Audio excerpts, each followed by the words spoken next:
Bismillahirrahmanirrahim. Assalamualaikum warahmatullahi wabarakatuh.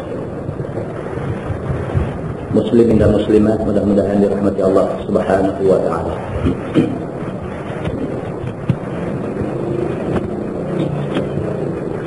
Di dalam sebuah hadis riwayat daripada Ibni Umar radhiyallahu anhuma, kata dia, qala Rasulullah sallallahu alaihi wasallam, law anna an-nasa ya'lamuna min al-wahdati ma a'lam ma sara rakibun bilailin wahdah, atau kama qala, hadis riwayat Al-Bukhari. Nabi sallallahu alaihi wasallam bersabda, kalau sekiranya manusia tahu bencana dan akibat yang akan menimpa dia kerana dia suka keluar seorang-seorang, seperti mana yang aku tahu, maka sudah pasti tidak akan ada orang yang keluar seorang pada waktu malam. Hadis itu hadis sahih riwayat Al-Bukhari. Muslimin dan muslimat yang dirahmati Allah sekalian, dari hadis ini dapat kita faham bahawa Islam menganjurkan supaya kita cari kawan. Nabi kata, law anna an-nasa ya'lamuna minal wahdah ma a'lam, kalaulah sekiranya manusia tahu macam yang aku tahu akibat yang akan menimpa orang yang suka berjalan seorang, ma sara rakibun bilailin wahdah, Nabi kata tidak akan ada orang yang akan keluar malam seorang diri, melainkan kalau dia nak keluar, dia akan ajak kawan untuk sama dengan dia. Di dalam sebuah hadis lain riwayat daripada Ibni Abbas radhiyallahu anhuma,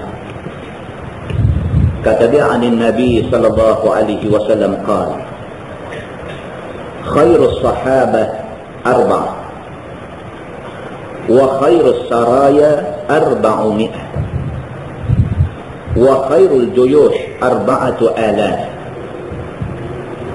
wa lan yughlab 12,000 min qillah, atau kama qala, hadis riwayat Abu Daud dan At-Tirmidzi. Nabi sallallahu alaihi wasallam bersabda, Nabi kata, khairus sahabah arba'ah, Nabi kata sebaik-baik orang yang nak keluar, sebaik-baik orang yang nak pergi ke mana-mana, sebaik-baik orang yang nak bermusafir adalah 4 orang. Nabi kata nak pergi ke mana pun, kalau boleh bagi ada 4 orang baru pergi. Wa khairus saraya arba'umi'ah, dan sebaik-baik kumpulan itu 400. Sebaik-baik kalau nak buat satu kumpulan itu, sebaik-baiknya bagi ada 400 ataupun lebih. Wa khairul juyush arba'u alaf, dan sebaik-baik pasukan tentera ialah 4,000. Sebaik-baik pasukan tentera dan satu pasukan itu sebaik-baiknya bagi ada 4,000 atau lebih. Walan yughlabatna 10,000 min qillah, Nabi sallallahu alaihi wasallam kata, kalau sekiranya pasukan tentera itu ada 12,000 orang, 12,000 orang itu bukan sikit, Nabi kata, dan tidak mungkin mereka dapat dikalahkan. Hadis itu riwayat Abu Daud dan At-Tirmidzi. Muslimin dan muslimat yang dirahmati Allah sekalian, dari hadis ini dapat kita faham bahawa Islam menganjurkan supaya kita cari kawan bagi ramai. Islam menganjurkan supaya yang pertama kita ada kawan, kita bersahabat, dan sebaik-baik kawan itu paling kurang 4 orang. Dan hadis ini juga nak beritahu dekat kita, lebih ramai kawan itu lebih baik.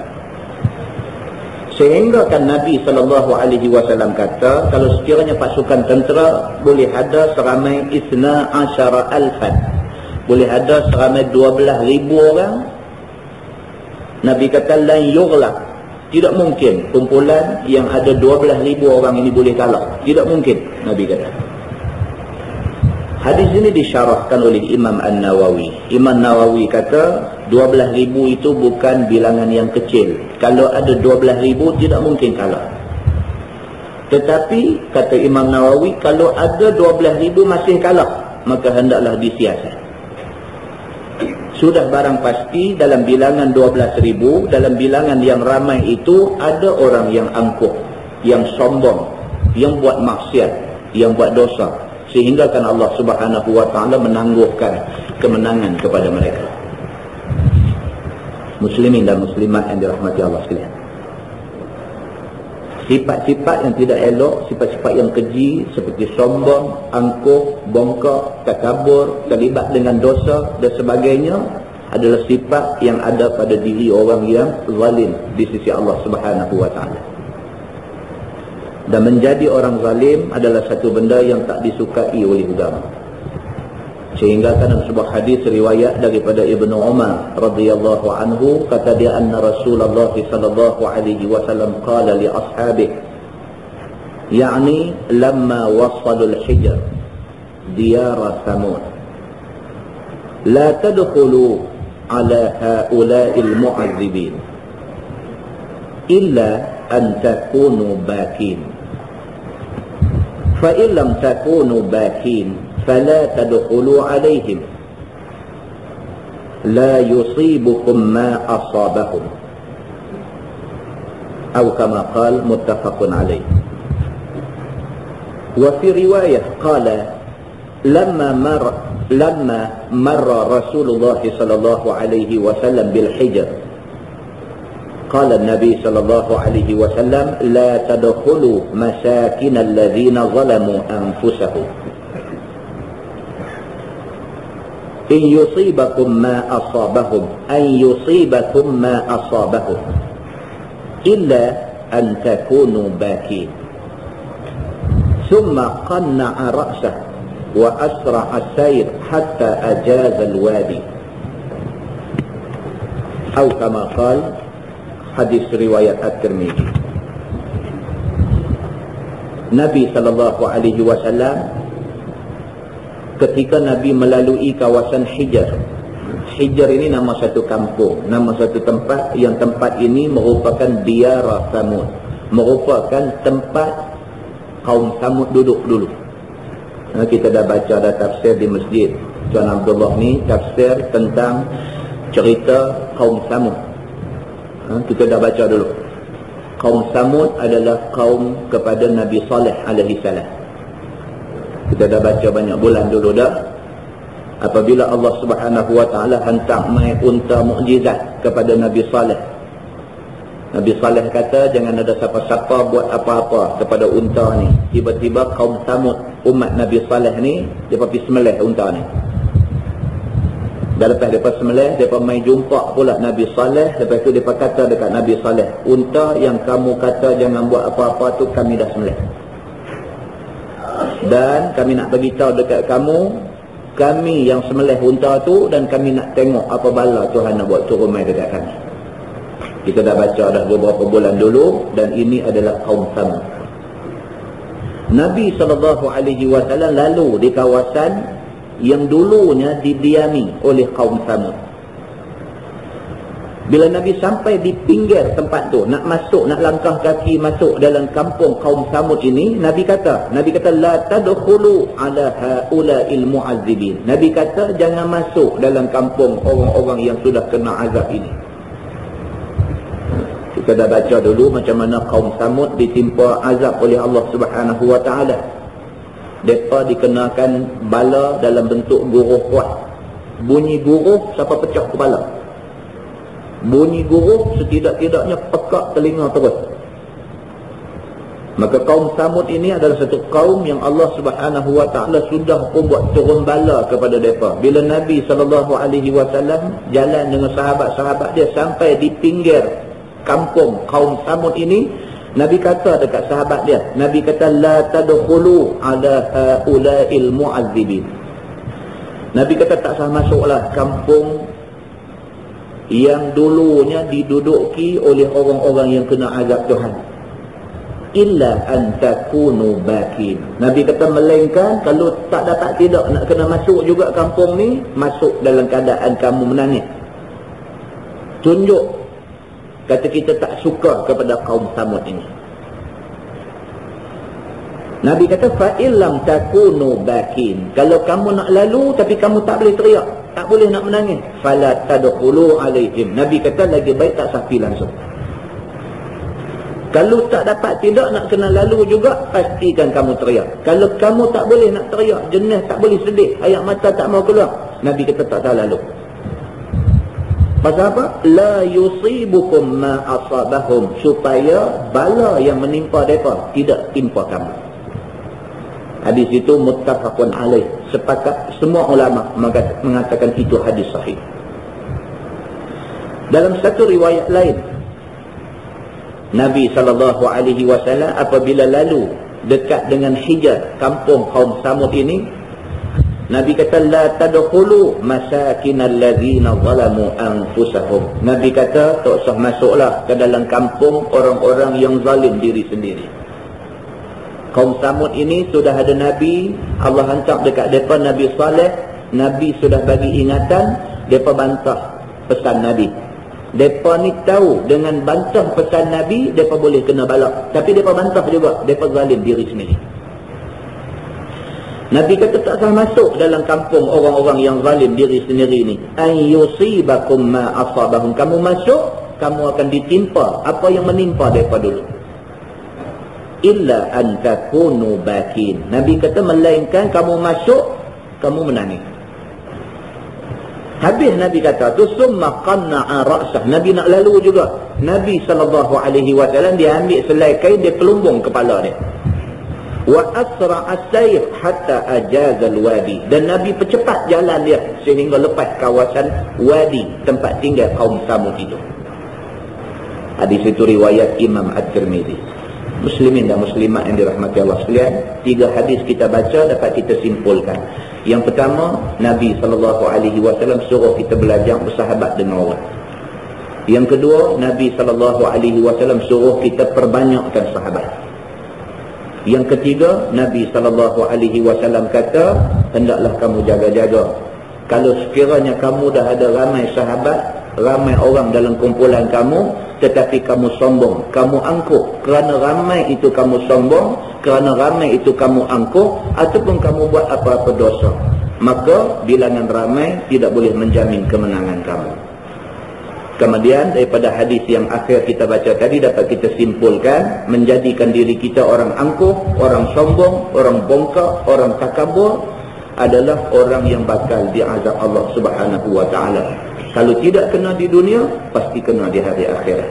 Mudah-mudahan kita dapat yang akibat daripada mukadimah yang kita baca tadi, insyaAllah. Kita menggunakan tafsir Nurul Ihsan jilid 2. Nurul Ihsan jilid 2, muka surat 126. Muka surat 126. Kita sambung ayat 41 daripada surah Al-Anfal. A'udzubillahi minasyaitanirrajim. Wa'lamu annama ghanimtum min syai'in fa'anna lillahi khumusah walirrasul walidhil qurba wal yatama wal masakin wabnis sabil. Dan ketahuilah olehmu wahai orang-orang Islam, bahawasanya barang yang kamu rampas ambil daripada orang kafir ketika kalah perang itu, maka bahawasanya bagi Allah khumus, yakni 1/5, dan bagi Rasulnya, dan bagi qarabah Nabi, yakni keluarga adik-beradik Nabi SAW, daripada Bani Hashim dan Bani Abdul Muttalib, dan bagi anak yatim di kalangan orang Islam yang mati bapa mereka itu, sedangkan mereka itu fakir, dan bagi segala miskin daripada orang-orang Islam, dan bagi Ibnu Sabil, yakni orang yang berjalan daripada orang-orang Islam.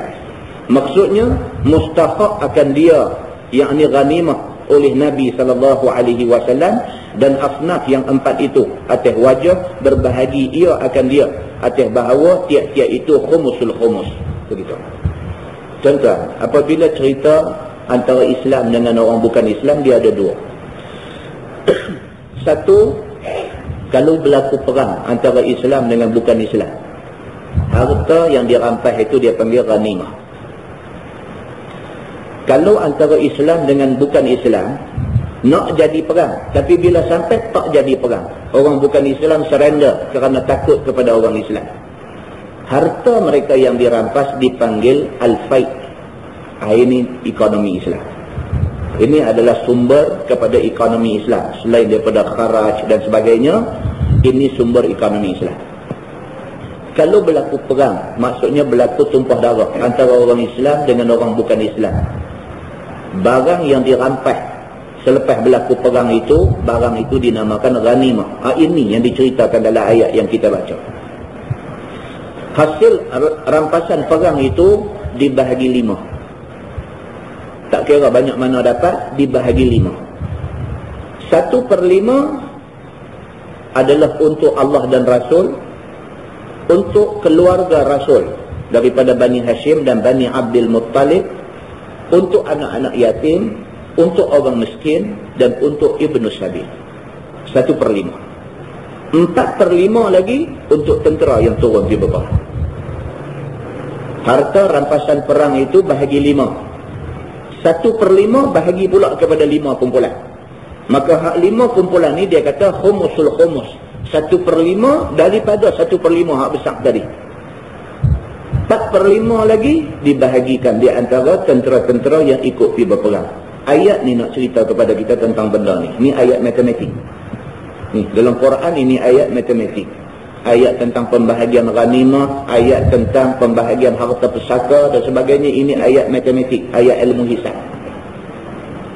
Maka Allah Subhanahu wa ta'ala menjelaskan kepada kita tentang ghanimah ini. Dan ghanimah ini satu benda yang cukup sensitif dalam Islam. Cukup sensitif. Nabi SAW pernah lepas semayang, balik daripada perang, harta rampasan dapat banyak duk bertimbun, duk ada di depan.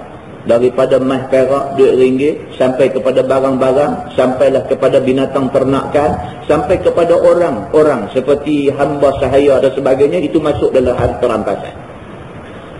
Lepas Nabi SAW semayang, Nabi bangkit pergi, Nabi pegang ada satu bulu unta luruh, Nabi pegang bulu unta selai.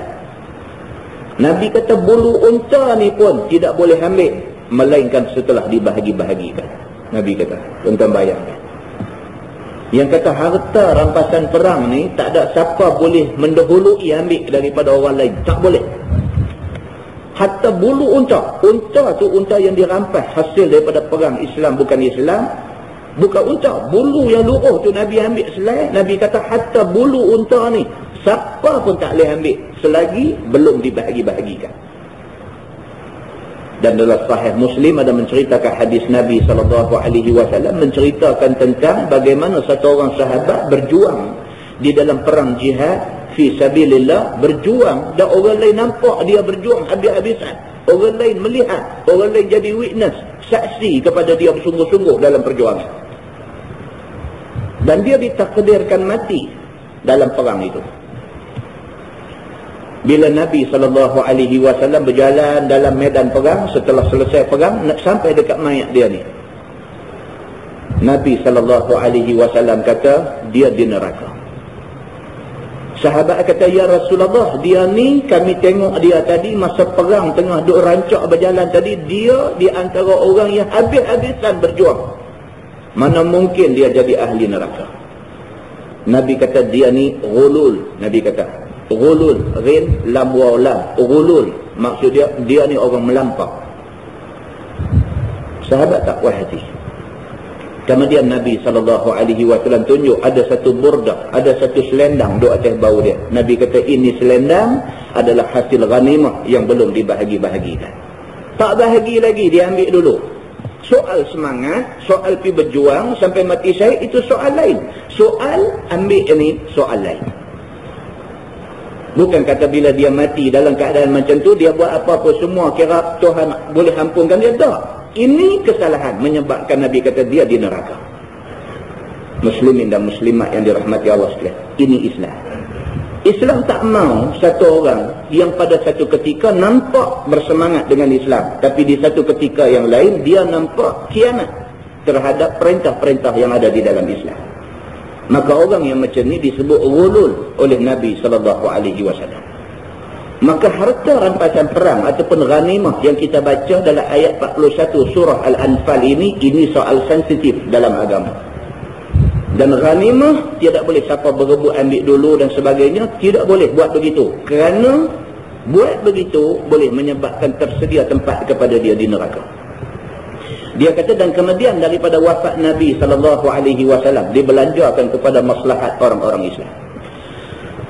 Harta ghanimah ni bahagi 5.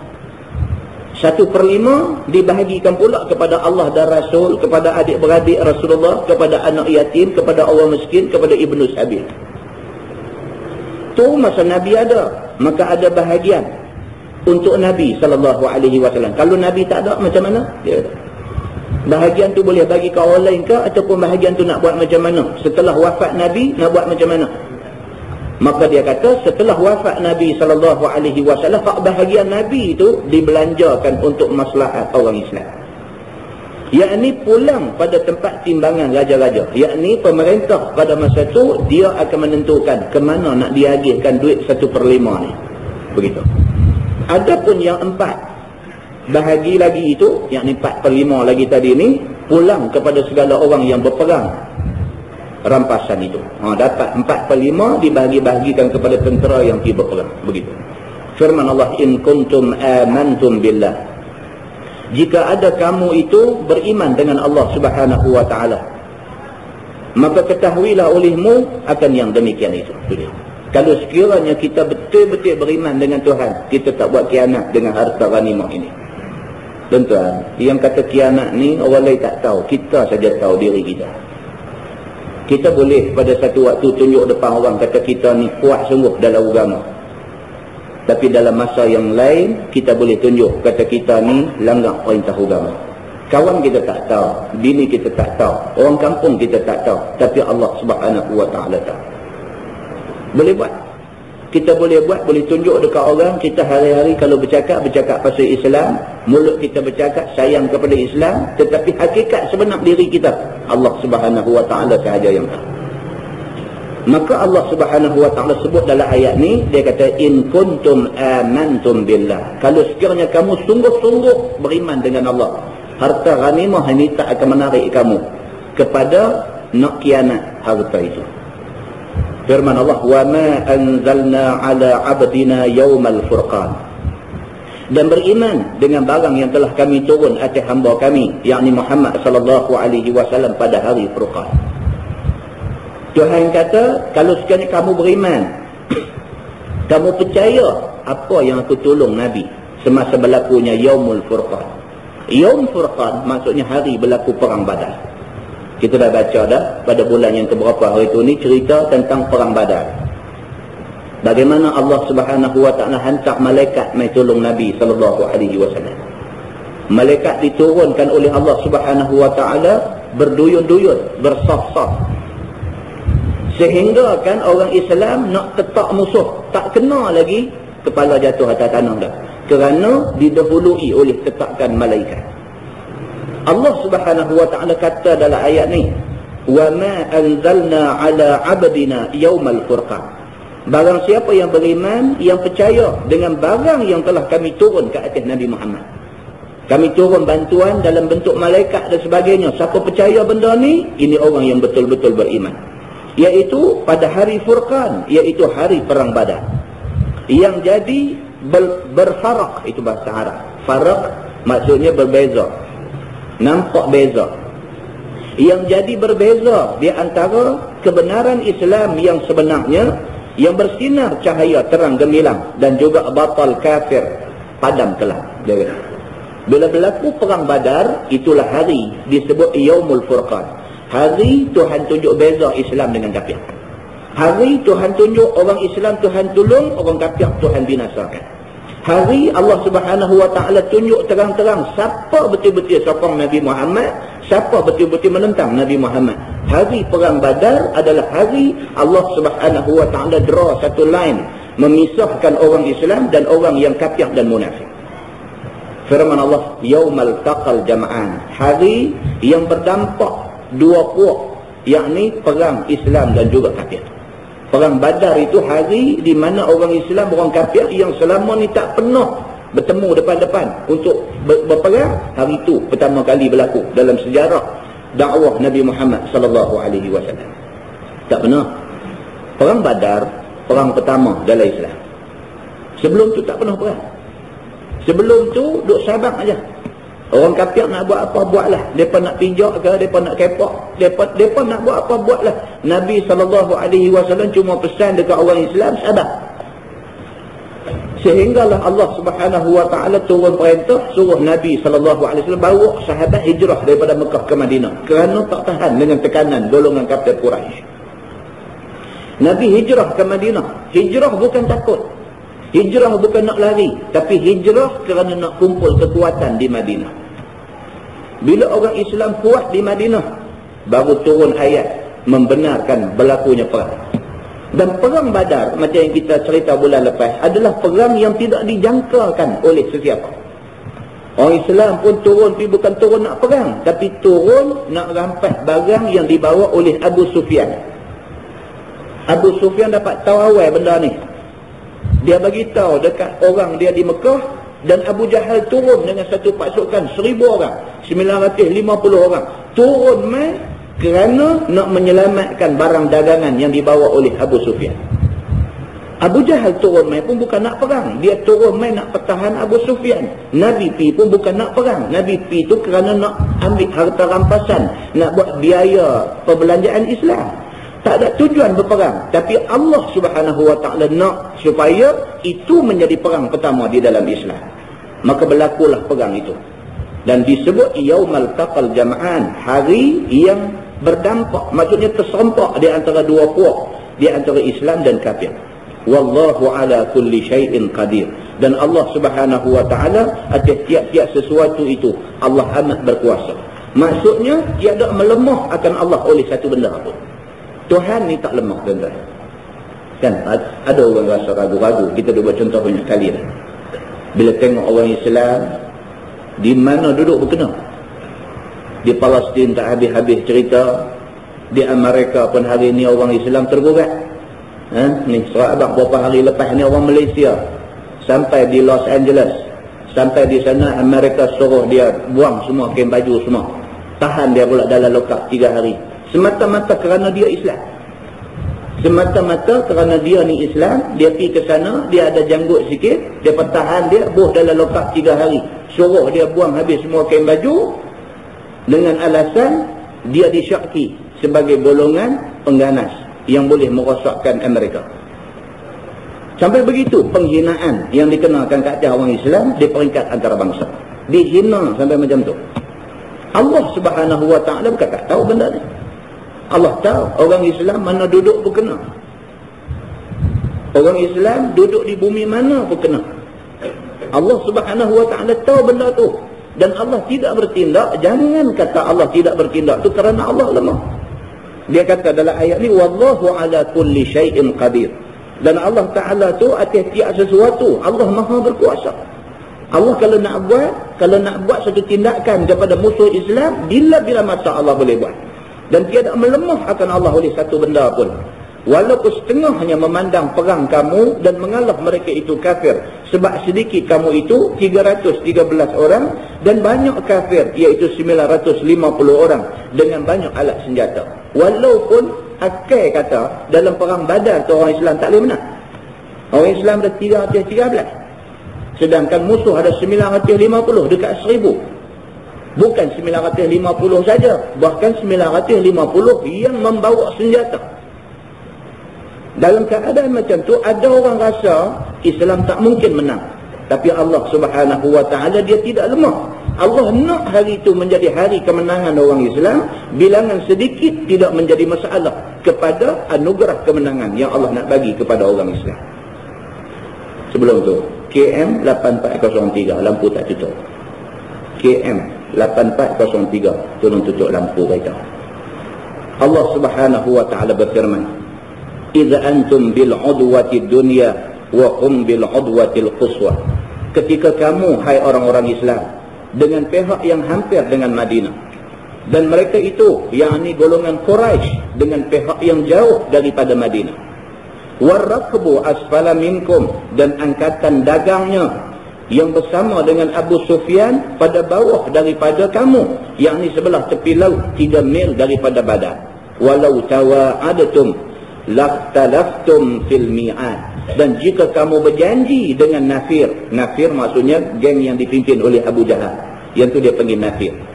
Dan jika kamu berjanji dengan Nafir akan berperang, nescaya menyalahi kamu, kerana gerun pada banyak mereka itu dan putus asa daripada menang atas mereka itu. Allah Subhanahu wa ta'ala sebut dalam ayat ni. Dia kata kalau nak kira, tidak ada faktor yang boleh menyebabkan berlaku perang pada hari perang Badar. Tuan-tuan, perang Badar berlaku pada 17 Ramadan, bulan puasa. 17 Ramadan, hari Jumaat pula lagi. Perang Badar berlaku pada 17 Ramadan, bulan puasa, hari Jumaat. Banyak faktor. Kalau dilihat, banyak faktor yang boleh menghalang daripada berlaku perang. Yang pertama apa? Dia kata yang pertama, tentera Islam berkemah dekat Madinah. Tentera musuh Abu Jahal berkemah jauh daripada Madinah, berat hala ke Mekah. Faktor jauh itu dah cukup dah untuk dikatakan faktor penghalang daripada jadi perang. Jauh. Pula lagi kumpulan yang Nabi SAW bercadang nak sekat ni, kumpulan Abu Sufyan ini berada di kawasan tepi laut. Dia tak lalu pun di kawasan tu. Tidak ada kemungkinan berlaku perang. Yang kedua pula, ayat ni kata kalau sekiranya kamu diberi peluang untuk berbincang, bincang macam mana kita nak perang ke agak. Tuhan kata pasti tidak akan jadi perang. Pasal apa? Pasal kamu akan bincang soal kamu tak bersedia, kamu keluar mai bukan nak berperang, dan kamu akan bincangkan soal musuh balik sana ramai, kita sikit. Kamu akan bincangkan soal kita tak ada senjata, musuh ada banyak senjata. Ini semua adalah faktor-faktor yang boleh menghalang daripada jadi perang. Walaupun begitu, Allah Subhanahu wa ta'ala kata walakin liyaqdiyallahu amran kana maf'ula, akan tetapi menghimpun ia antara kamu dengan tiada janji. Akan tetapi Allah Subhanahu wa ta'ala tetap takdirkan supaya bertemu juga dan berlaku perang. Kerana menghukum Allah atas pekerjaan yang ada sudah diperbuat pada ilmunya, yakni daripada tolong menzahirkan Islam dan menghilangkan kufur. Allah Subhanahu wa ta'ala menyalahi logik kepala manusia. Kalau dipikirkan kedudukan tentera Islam dengan tentera kafir jauh, tak mungkin berlaku perang. Kalau sekiranya dibenarkan mereka ni berbincang nak perang ke tak, tentu tak jadi perang. Pasal masing-masing tak bersedia. Tapi Allah mau supaya hari itu jadi perang. Allah mau. Pasal apa Allah mau? Pasal benda itu sudah ditakdirkan, sudah ada di dalam ilmu Allah. Pada 17 Ramadan akan jadi perang. Oleh kerana benda ni sudah ada pada ilmu Allah, Allah dah tahu dah hari itu nak jadi perang, maka Allah takdirkan perang Badar jadi juga pada hari itu. Walaupun banyak benda yang menghalang daripada jadi perang. Pasal apa Allah nak jadikan juga perang hari itu? Kerana nak tolong menzahirkan Islam dan nak menghilangkan kufur. Itu tujuannya. Firman Allah Subhanahu wa ta'ala, liyahlika man halaka an bayyinah, yakni supaya membinasa ia akan mereka yang telah binasa itu. Allah jadikan perang itu berlaku kerana Allah nak lingkupkan golongan kafir Quraisy ini. Melampau sangat dah mereka ni, sampai dah masa Allah nak binasakan mereka. Kemudian daripada hujjah yang zahir, iaitu permenang orang mukmin dengan sedikit mereka itu atas tentera yang banyak. Memang Allah nak supaya pada 17 Ramadan, pada perang Badar itu, orang Islam sedikit ni menang. Allah mau macam tu supaya benda ni menjadi satu bukti jelas kepada orang semua bahawa orang Islam benar. Kerana benarlah Allah hantar malaikat untuk tolong mereka dan mereka menang dengan bantuan Allah Subhanahu wa ta'ala.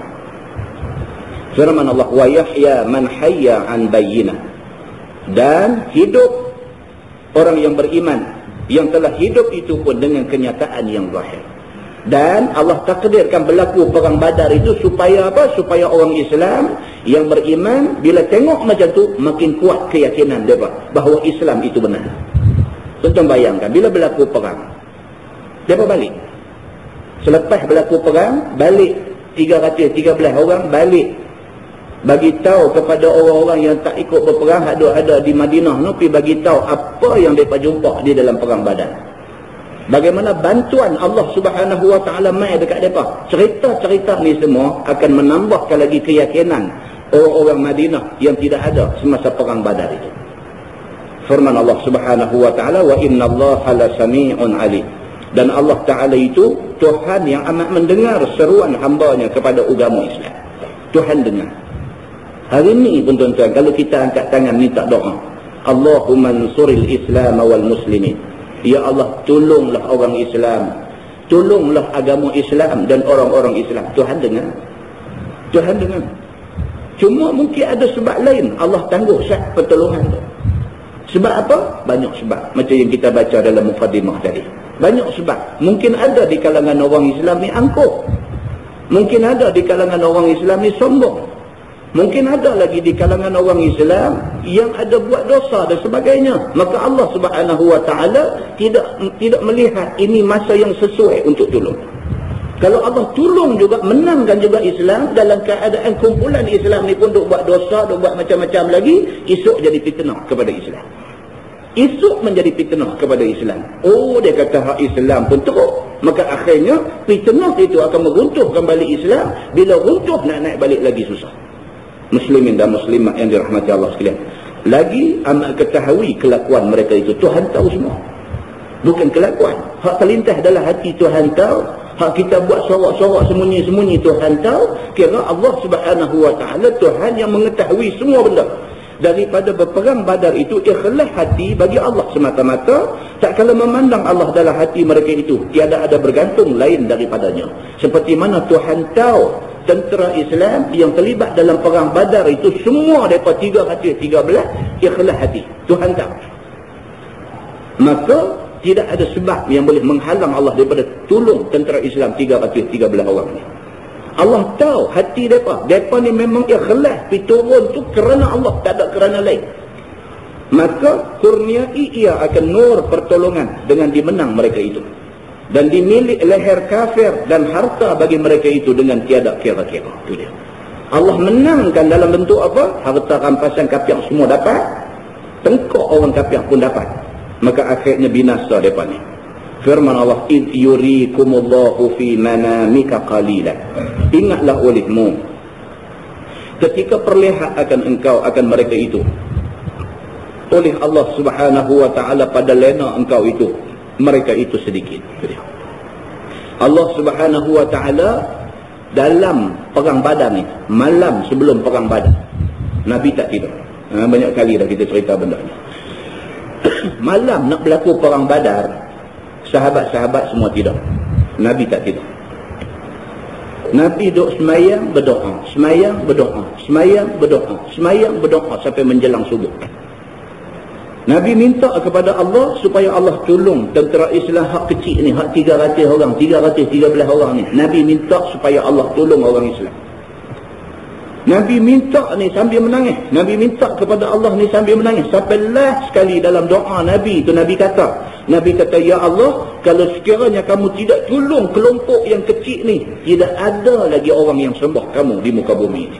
Sampai macam tu Nabi minta kepada Allah. Sayyidina Abu Bakar As-Siddiq yang duduk belakang, duduk tengok keadaan Nabi berdoa menangis ni, dia tak boleh tahan. Dia pergi peluk Nabi SAW.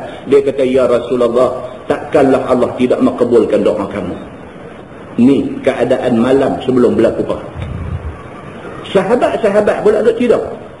Sebahagian daripada sahabat yang duduk tidur ni, Allah kata, id yurikumullahu fi manamika qalila. Ada yang Allah datangkan kepada dia pemimpi. Mimpi apa? Maka engkau khabar akan segala sahabat engkau. Maka suka mereka itu.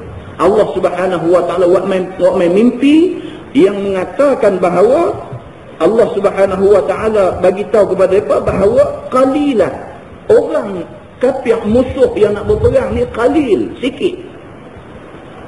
Wahai ramai, musuh ada 950 orang, dekat 1000. Tapi Allah ilhamkan dalam bentuk mimpi. Mimpi mai mengatakan musuh tu qalilah, sikit. Dan kemudiannya diberitahu pada orang-orang hadut-hadut ni, Kawan ni bagi tahu kau ni, aku mimpi mengatakan musuh nak perang dengan kita esok ni, depa ni sikit aja. Begitu yang Allah buat main. Ini psikologi, tuan-tuan. Ini psikologi. Kita kalau awal-awal dah kita tahu musuh nak lawan kita ramai, kita takut pada awal. Allah buat main mimpi tu adalah psikologi. Supaya bila dia ingat kata musuh tak ramai, okey, kita boleh pergi lawan dengan mereka. Tapi kalau awal-awal dengar kata ramai, takut. Mimpi itu bukan mimpi biasa, tapi mimpi untuk menyuntik semangat kepada mereka ni. Mereka akan lawan dengan orang yang bilangan lebih kurang mereka. Maka berani semua mereka ni. Walau arakahum kathira la fashiltum wa la tanaza'tum fil amr. Dan jika Subhanahu wa ta'ala buat main mimpi dekat hampa, bagi tahu kata mereka pun sikit macam hampa juga, maka mereka taklah sangat rasa takut nak turun pergi berperang. Walakin Allah sallama innahu alimun bidzati sudur. Dan tetapi Allah Subhanahu wa ta'ala memberi selamat kepada kamu daripada takut dan daripada berbantah-bantah. Bila mai ilham kata depa pun sikit, takut pun tak ada. Kemudian nak berbantah, nak bertengkar, nak pergi tak pergi pun tak ada. Pasal apa? Pasal sikit, kita pun sikit. Okey, kita boleh lawan. Tak timbul orang yang tak mau pergi dengan alasan kata depa tu ramai. Begitu. Kerana bahawasanya dia, yakni Tuhan yang amat ketahui dengan barang yang di dalam segala hati manusia. Tuhan tahu dalam hati tentera Islam ni ada perasaan takut. Tuhan tahu. Tuhan tahu. Pertama kali tak pernah perang lagi. Sebelum ni tak pernah lagi berlaku perang antara Islam dengan kafir. Tak pernah jadi. Ini pertama kali nak jadi. Sudah tentu ada rasa cemas dan takut. Allah tahu benda ni, maka Allah bagi satu kekuatan semangat kepada mereka. Hampa ni bukan nak lawan dengan golongan yang ramai, tapi hampa nak lawan dengan golongan yang lebih kurang hampa saja. Firman Allah, wa id yurikuhum wa id yurikuh, yuri itu bukan bon, wa id yurikumuhum izil taqaitum. Tuan-tuan berbaris dia tak betul. Wa iz yurikumuhum izil taqaitum, begitu. Wa iz yurikumuhum izil taqaitum fi a'yunikum qalila. Dan ketika perlihat akan kamu akan mereka itu, yakni akan kafir itu, ketika kamu berdampak, ketika kamu terserempak peperangan di Badar pada mata kamu itu, sedikit mereka itu. Bukan cakap mimpi aja kata musuh ni sikit. Dah turun di dalam medan perang, tengok musuh nampak sikit. Tuhan buat pergi jadi macam tu. Tadi mimpi. Mimpi kata musuh pun sikit. Bila dah turun di dalam aktual punya tempat perang, dalam tempat perang betul punya musuh 950. Tapi Allah bagi mata tentera Islam ni nampak sikit hak 950 orang ni. Ni dia kata. Yakni seperti 70 ataupun 100 sahaja. Mereka tengok 950 orang tu, mereka nampak lagu 70 orang. Allah Subhanahu wa ta'ala nak buat macam tu. Tuan-tuan, Allah bila dia nak buat ni, tak ada siapa boleh kata tak boleh. Allah Subhanahu wa ta'ala kalau dia nak buat, tak ada siapa boleh kata tak boleh buat macam tu. Allah akan buat. Dia buat turun main ilham dalam bentuk mimpi. Habang kata musuh tak ramai, puak ni dah berani dah. Turun di dalam medan perang betul, tengok musuh nampak sikit pula dah. Nampak 70 orang, sebahagian lagi nampak 100 orang. Ini ada hadis, tuan-tuan. Untuk buka balik rajuk dalam tafsir Ibnu Katsir, dia buat main hadis menceritakan benda ni. Ibnu Mas'ud radhiyallahu anhu meriwayatkan hadis ni. Dia kata dia bila tengok musuh, dia kata agak-agak berapa? Kawan ni kata aku agak sekitar 70 orang. Hak seorang lagi kata aku agak sekitar 100 orang. Dia pun nampak sikit. Walhal musuh 950 orang. Sedangkan dia kata mereka itu 1000. 950 hampir 1000. Firman Allah, wa yuqallilukum fi a'yunihim, dan menyedikit ia akan kamu pada mata mereka itu, yakni pada mata kafir, supaya berani mereka itu mendatang perang. Dan tiada kembali mereka itu daripada memerangi kamu itu dahulu daripada bersedagin perang. Maka tak kala bersedagin, perlihat Allah akan orang kafir, akan orang muslimin itu, 2 kali ganda mereka itu, yakni kafir pada mata mereka itu. Itu dia. Tuhan kalih berada. Musuh yang 950 orang dekat 1000 orang tu, bila dia main pergi dalam medan perang tu, dia nampak orang Islam, pak 313 ni dia nampak 2 kali ganda bilangan dia. Dia 1000, dia nampak orang bukan Islam hampir 2000 orang. Allah Subhanahu Wa Ta'ala buat benda ni. Siapa mau kata benda ni tipu? Siapa nak kata? Ni ayat Quran ni kita baca ni, ayat Quran. Allah Subhanahu Wa Ta'ala sebut dalam ayat Quran. Allah kata wa yuqallilukum fi a'yunihim, dan Allah Subhanahu Wa Ta'ala pada mulanya dia bagi nampak sikit. Lepas tu bila dah orang kafir turun dah dalam medan perang, sampai dalam medan perang nampak pula 2 kali ganda dia pula. Allah Subhanahu Wa Ta'ala buat begitu.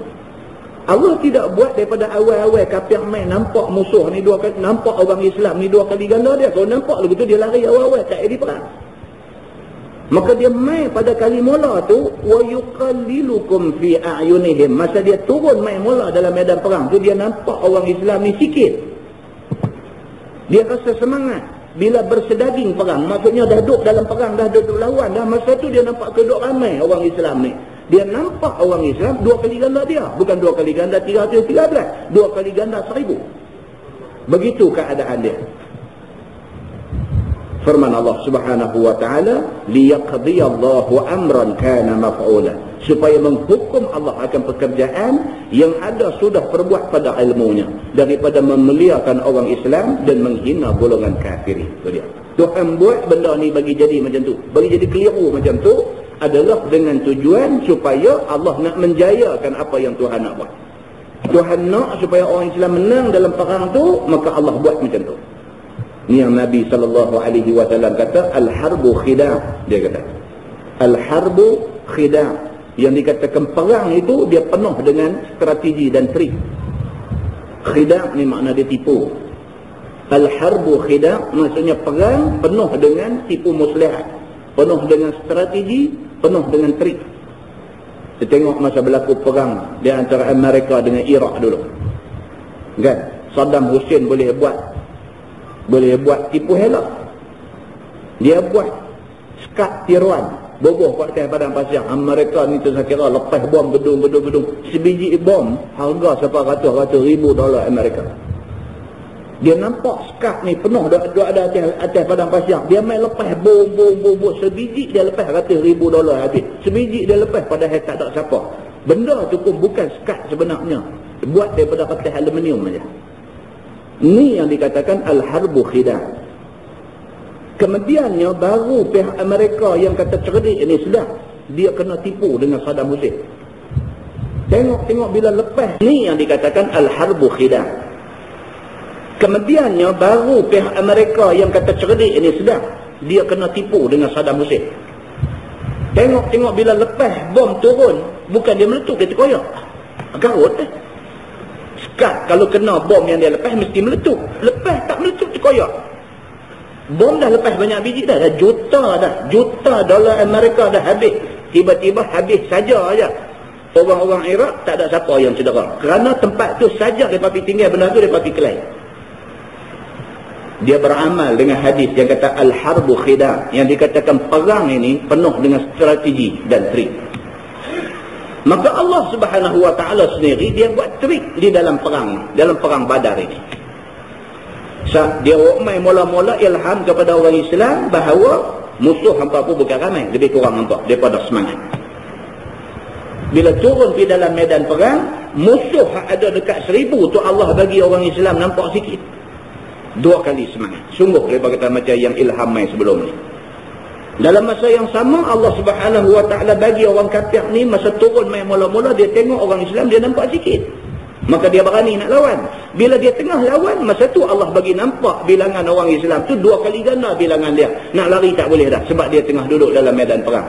Semua ni Allah buat, semua benda ni Allah rencanakan dengan satu tujuan supaya orang Islam dimenangkan di dalam peperangan itu. Begitu firman Allah, wa ilallahi turja'ul umur, dan kepada Allah juga dikembalikan segala kerja dunia akhirat. Last sekali Allah juga punya kerja. Tuhan kata macam tu. Last sekali. Manusia ni dia hanya merancang dan mentadbir, tetapi yang menentukan kesudahan Allah Subhanahu Wa Ta'ala. Maka Allah simpul dalam ayat yang ringkas, dia kata wa ilallahi turja'ul umur, kepada Allah balik segala urusan. Apapun hak final, hak muktamad, hak pengambil, hak last, hak sebenar, hak Allah Subhanahu wa taala tentukan. Firman Allah, ya ayyuhallazina amanu, wahai orang yang beriman, idza laqitum fi'atan fathbutu, apabila kamu terserempak dengan jemaah kafir di dalam perang, maka hendaklah kamu tetap dengan lawan perang mereka itu, dan jangan kamu pecah lari. Ayat ni pula dia nak cerita semangat. Allah Subhanahu wa taala bagi satu suntikan semangat kepada orang Islam. Allah kata, kalau kamu ditakdirkan jumpa dengan musuh, dah terserempak musuh dah ada depan, fasbitu, tunggu tentu, tak sah duk lari. Tak sah lari. Bila dah musuh main duk ada depan, janganlah siapa cabut lari daripada musuh. Tunggu di situ, dia kata.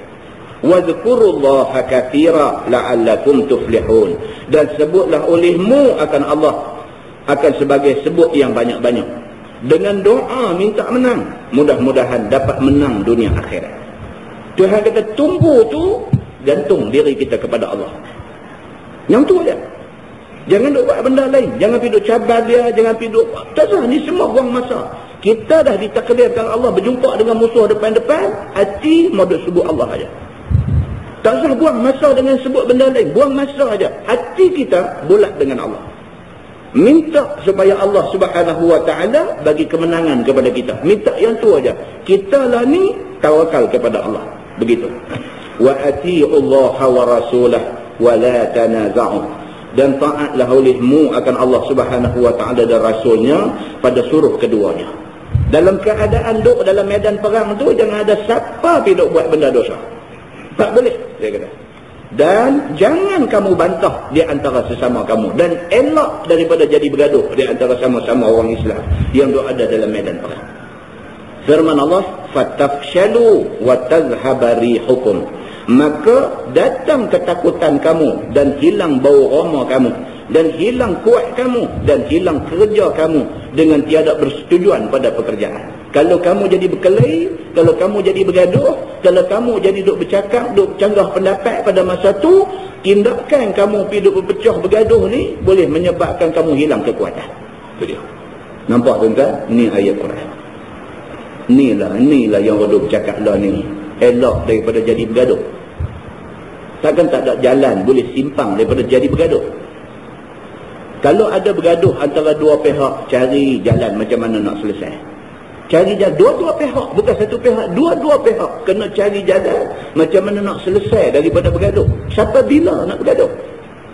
Kalau cerita ni bergaduh sama-sama orang Islam dengan orang kafir. Islam cantik, Islam dengan kafir bergaduh. Apabila Islam dengan kafir bergaduh tak apa, tapi kalau Islam sama Islam hak nak lawan kafir ni bergaduh, lah sekali menang bersorak kampung Tegadai. Tu aja cerita dia.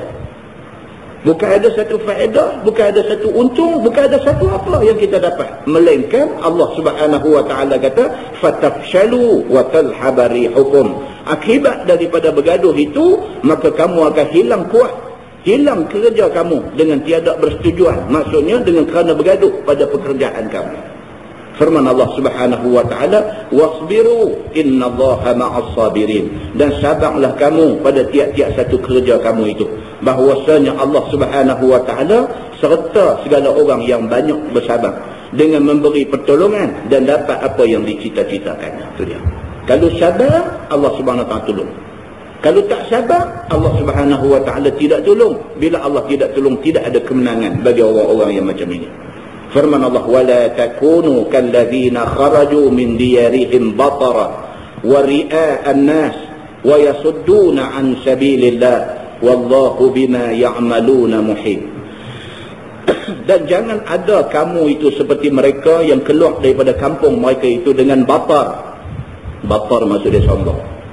Jangan kamu jadi macam orang yang waktu nak pergi perang tu keluar dalam keadaan batar, keluar dalam keadaan sombong, yakni kufur nikmat dan riya, perlihat kepada manusia, nak menunjuk kepada orang. Masa nak pergi perang tu menunjuk, keluar nak tunjuk gah, nak tunjuk kita ni hebat. Nak tunjuk tak makan saman, nak tunjuk siapa tak boleh buat apa kat kita. Jangan ada sifat yang macam ni. Tuhan kata, sifat sombong, takabur, riak, menunjuk-nunjuk boleh menyebabkan Allah tak tolong kamu. Kata dia, dan menegah manusia daripada jalan agama Allah. Dan Allah Subhanahu wa ta'ala dengan barang yang mengerja mereka itu meliputi ilmunya. Allah tahu. Kalau kita keluar dengan niat nak menunjuk, Tuhan tahu kata kita nak menunjuk. Tuhan tak suka orang yang nak menunjuk-nunjuk. Kita keluar nak tunjuk kita besar, nak tunjuk kita tak heran ke orang, nak tunjuk kita hebat. Tuhan tahu apa yang ada dalam hati kita. Kerana ilmu Allah meliputi semua benda yang terselindung daripada mata manusia. Manusia tak tahu, tapi Allah Subhanahu wa ta'ala dia tahu. Kata dia, iaitu Abu Jahal dan orang-orang besar Mekah dan juga tentera yang serta dengannya keluar daripada Mekah dengan tujuan hendak melepas angkatan dagang yang serta dengan Abu Sufyan. Maka tak kala lepas, dikata orang kepada dia, angkatan sudah lepas, balik kita. Ni ceritanya. Cerita tadi, ceritanya Abu Sufyan balik daripada berdagang, nak balik ke Mekah. Nabi dah dapat tahu, kata Abu Sufyan bawa barang dagangan nak pergi Mekah. Nabi nak ambush tengah jalan. Nabi nak ambil barang yang dibawa oleh Abu Sufyan. Nabi nak ambush ni, berita Nabi nak ambush ni dah leak, dah bocor sampai kepada Abu Sufyan. Abu Sufyan bila dapat maklumat ni, hantar orang pergi ke Mekah, beritahu Abu Jahal, suruh backup dia, suruh pertahankan dia daripada Nabi yang nak ambush dia ni. Abu Jahal buat keluar kumpulan dekat 1000 orang mai tu mai dengan tujuan nak melindungi barang dagangan yang dibawa oleh Abu Sufyan. Dalam masa yang sama, Abu Sufyan tak ikut jalan yang Nabi duk tunggu ni. Sebab dia dah tahu Nabi tunggu kat tu, dia pergi ikut tepi laut. Berita Abu Sufyan pergi ikut tepi laut itu sampai dekat Abu Jahal. Maka mereka bagi tahu dekat Abu Jahal. Mereka kata, jom balik. Pasal apa? Pasal Abu Sufyan tak kena serang. Itu ceritanya. Kita main ni kerana nak mempertahankan Abu Sufyan. Lah ni Abu Sufyan dah selamat dah. Dia lalu ke jalan laut, dia dah selamat dah. So kita tak nak kerja. Lah ni jom kita balik. Selesai dah kerja kita. Kita main nak pertahan dia, dia dah selamat. So tak ada apa, jom kita balik. Orang kata dekat Abu Jahal begitu. Maka kata Abu Jahal, tiada wallahi, dia kata. Demi Allah tidak, dia kata, aku balik dah sekali-kali. Aku mai dah, dia kata. Maka hingga sampai di Badar, kita minum khamar, kita semelih unta dan kita main ronggeng, dia kata. Nampak? Abu Jahal ni, yang kata Abu Jahal ni, dia kata apa? Dia kata, aku dah keluar dah daripada Mekah. Nak balik saja aku tak mau. Alang-alang aku dah keluar, aku nak pi juga di Badar. Hak kata tempat Nabi tunggu ni. Aku nak pi juga tempat Muhammad tunggu ni. Depan-depan Muhammad aku nak tunjuk dekat dia. Aku nak minum arak depan dia. Arak yang dia kata haram tu aku nak minum depan dia. Ni Abu Jahal. Aku nak tunjuk depan Nabi Muhammad. Aku nak semelih unta depan dia. Aku nak tunjuk kata kita ni hebat. Dia tak boleh buat apa kat kita. Dan aku nak menari ronggeng. Dia kata. Ni kitab tu sebab saya kata kena ada kitab. Bila tak ada tu tuan kata dia ni pandai dia merepek tambah. Bukan saya merepek tambah. Dia tulis di sini. Dia kata kita minum khamar. Khamar maksud dia arak. Kita semelih unta dan kita main ronggeng. Tonton buka dalam tafsir Ibnu Katsir. Dia ada cerita panjang di sana. Dia cerita panjang dalam tafsir Ibnu Katsir. Dia kata awal-awal lagi Abu Jahal masa nak keluar daripada Mekah. Masa nak keluar tu bawa dah segala penyanyi, segala penari-penari apa semua ni bawa siap dah. Dia ni jenis syok macam ni. Jenis syok macam ni. Jenis mau ada menyanyi, jenis mau ada menari, dan jenis macam tu. Jenis dia apa nak kata aku tak tahu. Dia jenis macam tu. Dia mau jenis-jenis seronok, dia mau jenis karut ni dia mau. Bawa dah daripada Mekah ni memang cadang lah nak buat benda ni. Maknanya dia cadang, kita turun ni, kita lawan dengan tentera Muhammad, kita menang, lepas tu kita menari, kita minum arak, kita seronok. Dia cadang macam tu. Maka bila main-main orang habang kata, jom balik. Pasal apa? Abu Sufyan dah selamat dah. Nabi Muhammad tak buat apa kat dia. Dia kata balik. Tak mau. Dia kata, aku main ni, dia kata, aku nak berperang. Dah tak ada perang, aku nak tunjuk juga kita punya kebesaran. Kita pi juga di Badar, sampai di sana kita minum arak, mabuk-mabuk. Sampai di sana kita semelih unta, kita tunjuk kita hebat. Sampai di sana kita menari, kita berseronok di situ. Ini yang kata Abu Jahal. Maka orang dengar nama kita. Dia kata bila kita buat macam tu, dia kata gah kita ni. Satu Arab ni orang nanti kenal kita. Karut tuan-tuan. Ada satu masjid di Tanjung. Beritahu. Hari Raya Haji lepas. Hari Raya Korban. Sembelih lembu. 3 ekor. Lepas sembelih lembu, lapah-lapah apa semua, bahagi-bahagi daging, pakai minum arak. Apa nak jadi ni? Pengurusi masjid cerita kata. Pengurusi masjid yang berkenaan dengan cerita, dia kata, apa nak jadi ustaz? Dia kata, ada orang pergi turut saya abang saya di rumah apa semua. Sembelih korban lepas tu kita nampak ni macam lagu taat kat Tuhan lah. Benda ni sunat pun nak buat. Nampak taat dah dekat Tuhan, bukan wajib. Sunat pun nak buat. Lepas tu buat hak-hak. Minum arak. Mabuk pula. Lepas pada sembelih, lepas pada lapah, lepas pada bahagi daging apa semua, lepas minum. Mabuk tu ngilang dah. Tepi masjid. Sembelih tu tepi masjid, bukan dalam kampung. Tepi masjid, belakang masjid. Kita ingat Abu Jahal saja. Ada lagi hak jenis perangai Abu Jahal ni ada lagi. Saya kata betul ke ni benda? La ilaha illallah. Saya kata saya tak tahu. Saya nak abang tentu dah. Saya kata saya berlaku di masjid saya. Saya kata saya rasa fresh semua. Saya kata rasa fresh semua. Muslimin dan muslimat yang dirahmati Allah sekalian. Kita dengar berdarah di sirat nak sampai ke rambut. Merasa apa ni? Dia punya keliru tentang agama ni sampai macam ni. Dia keliru. Muslimin dan muslimat yang dirahmati Allah sekalian. Ni yang kata Abu Jahal. Dia nak buat tu, dia kata dengan tujuan supaya orang dengar nama kita. Dia kata supaya gah kita ni. Maka ditukar Allah minum khamar itu dengan minum gelas kematian. Tu dia. Dia jadi sebaliknya. Dia duk cadang, dia nak pergi pukul Nabi Muhammad dengan orang-orang Nabi ni. Semua bagi kenal, lepas tu raikan. Apa yang mereka buat ke atas Nabi tu, raikan dengan minum arak. Tiba-tiba Allah Subhanahu Wa Taala sudah kalih benda ni. Dia minum gelas-gelas kematian. Dia kata ini bahasa sastra. Yang macam orang tu kata lah ni, balang-balang kasih, apa semua. Kasih bukan balang-balang, tapi ayat tu. Balang-balang kasih, ya kan?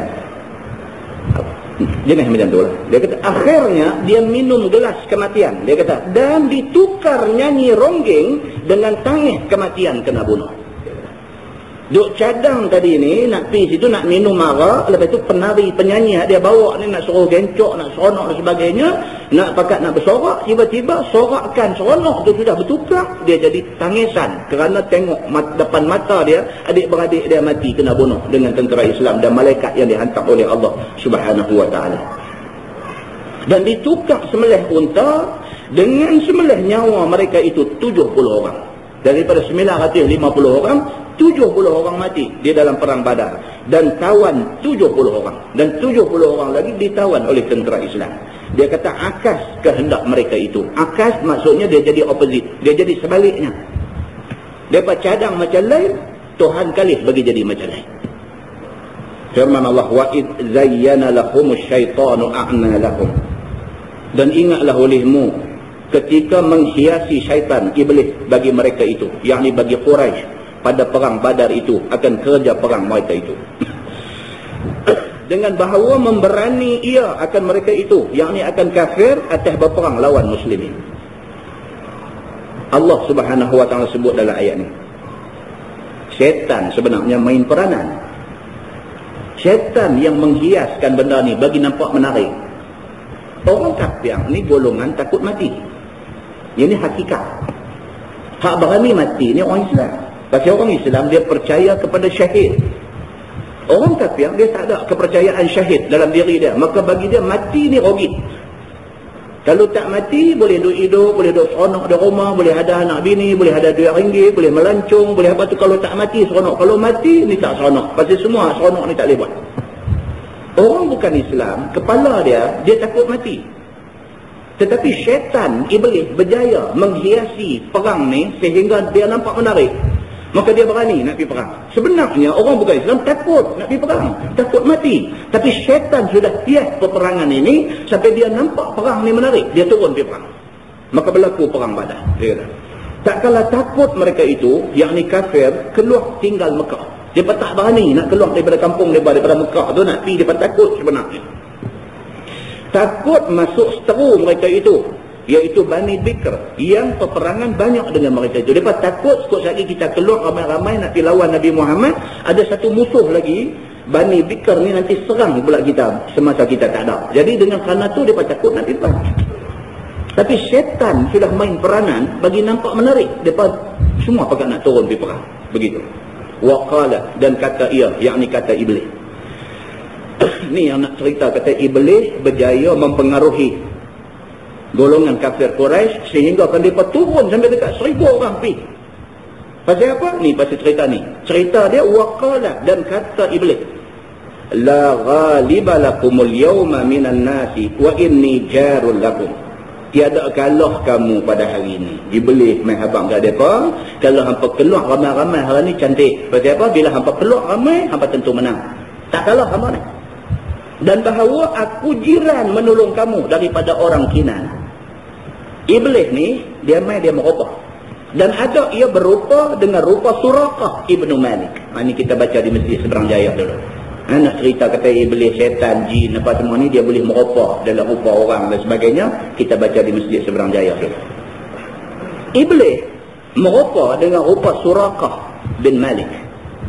Dia main atas rupa Suraqah. Dia boleh merubah rupa orang. Dia main atas rupa Suraqah. Dia main jumpa orang kafir Quraisy ini, dia bagi semangat dekat mereka. Dia kata, kalau hampa, ni peluang hampa. Kalau hampa nak hantam Muhammad dan pengikut dia, ini peluang yang cukup cantik. Hampa turun ramai-ramai, sekali hampa pukul dia. Dia bagi nampak, kata peperangan itu sesuatu yang menarik. Dan puak-puak ni terpengaruh dengan apa yang dikata oleh Suraqah bin Malik. Iblis sebenarnya, yang merupa atas rupa Suraqah bin Malik ini. Dia merupa Suraqah. Suraqah ini penghulu kepada pihak yang kata orang Kinanah tadi ni. Ketua kumpulan dia ni. Maka mereka pun percaya. Falamma tara'atil fi'atan. Maka tak kala terserempak, lihat dua puak, yakni muslimin dan kafir itu. Dan ia, yakni Iblis, lihat malaikat turun. Dan adalah tangannya, maksudnya tangan Iblis, pada tangan Haris bin Hisham. Lihat. Masa berlaku perang antara Islam dengan kafir di Badar ni, dia ada sama. Iblis ni, dia masih lagi dalam rupa Suraqah. Dan masa nak jadi perang tu, dia pegang tangan satu orang daripada ketua Quraisy yang bernama Haris bin Hisham. Pegang tangan, nak turun pergi. Bila dia turun pergi, dia nampak malaikat yang Tuhan hantar main. Iblis nampak. Orang lain tak nampak. Tapi Iblis, dia nampak rupa malaikat yang turun ramai. Naqasa ala aqibai, maka undur ia, yakni undur Iblis atas dua ketingnya, lari belakang dahulu. Bila dia nampak Allah sudah hantar bantuan malaikat untuk nak tolong tentera Islam, dia nampak macam ni, run for your life. Dia kata, tunggu nanya. Dia tahu dah. Tuan-tuan, kita balik kepada awal-awal cerita. Iblis ni siapa? Iblis ni siapa? Iblis ni dulu-dulu nama dia Azazil. Azazil, dia dilantik oleh Allah menjadi ketua kepada semua malaikat, semua ada-ada ni. Dia yang mengajak malaikat-malaikat ini. Makna dari segi kenal Tuhan, dia cukup kenal. Punca dia satu aja. Punca pasal kecil hati. Kecil hati pasal Allah Subhanahu Wa Taala buat Nabi Adam. Allah suruh dia hormat Nabi Adam. Ni dia tak puas hati. Seperti mana asal usul golongan munafik di Madinah. Ketua kumpulan munafik ni siapa dia? Abdullah bin Ubay bin Salul. Siapa dia Abdullah bin Ubay bin Salul ni? Abdullah bin Ubay bin Salul ini, dia ni adalah ketua penduduk Madinah sebelum Nabi pi. Sebelum Nabi sampai di Madinah, apa masalah pun orang bawa pergi kat dia. Dia yang membuat keputusan kepada semua urusan orang Madinah. Tiba-tiba bila Nabi hijrah daripada Mekah pergi ke Madinah, Nabi sampai orang Madinah duk angkat Nabi, duk ikut Nabi, duk dengar cakap Nabi, dia rasa dia tersisih. Bila dia rasa dia tersisih, dia mai iri hati, dia mai hasad dengki, dia mai sakit hati, dia mai macam-macam, maka dia form satu kumpulan munafik nak pelingkup Nabi. Ini semua asal usul yang berlaku. Iblis pun macam tu, munafik pun asal usul dia macam tu. Punca iri hati, hasad dengki, sakit hati yang akhirnya nak binasakan orang yang menjadi saing dia, yang menjadi pesaing, yang menjadi saingan dia. Maka iblis ni dia kenal Tuhan.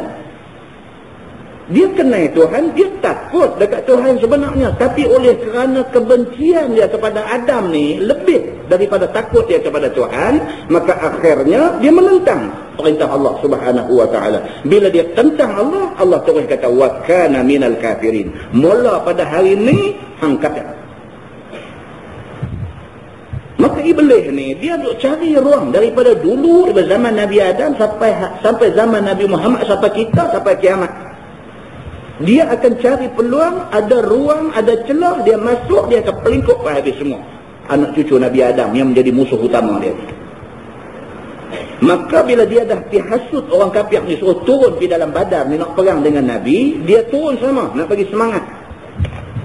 Bila dia sampai di medan Badar, tengok dia nampak malaikat yang Allah hantar main nak tolong Nabi. Bila dia nampak malaikat, dia tahu dah kalau malaikat dihantar oleh Allah, hari ini memang tak ada kemenangan belah kita. Apa dia buat? Naqasa ala aqibai. Maka unduk iblis atas dua ketingnya. Keting. Kaki lah. Lari belakang dahulu. Wa qala inni bari'um minkum. Inni ara ma la tarawna. Inni akhafullah. Dan kata iblis, bahawa aku melepas diri daripada jiran kamu. Oh, bila dah tengok malaikat pun Tuhan hantar mai nak tolong Nabi Muhammad, dia beralih mai dekat puak-puak kafir Quraisy ni, dia kata inni bari. Hari ni aku tekad ni dia dah. Aku nak belah. Yang tadi hang bagi semangat suruh kami mai. Bila dah jadi macam ni, dah nampak Nabi dibantu oleh Allah dengan bantuan malaikat mai, dia kata inni bari'um minkum. Hari ni dia kata aku cakap ni je, aku lepas tangan, aku tak mau sambung nak lepas benda ni, aku tak terlibat dengan barang. Bahawasanya aku lihat barang yang kamu tak lihat. Aku nampak ni dia, inni ara ma la tarawna. Aku nampak, hampa tak nampak. Hampa tak nampak tu dalam sahabat Nabi tu ada malaikat nak tolong mereka. Hampa tak nampak benda ni. Tak nampak, hampa tunggu. Aku nampak, aku pergi dulu. Dia kata. Yang kata iblis dia punya tak guna. Daripada malaikat turun beribu-ribu daripada langit. Ni dia kata, ini ara ni aku duk nampak ni. Malaikat duk turun mai daripada langit. Beribu-ribu duk turun mai. Nak menolong orang-orang Islam. Bahawasanya aku takut kepada Allah Ta'ala. Bahawa binasa aku sama-sama kamu. Dia kata. Aku takut kalau aku tunggu juga, saat lagi dengan aku Tuhan nanti pelingkup sekali. Sebab dia dapat jaminan daripada Tuhan. Masa awal-awal dulu dia dapat jaminan.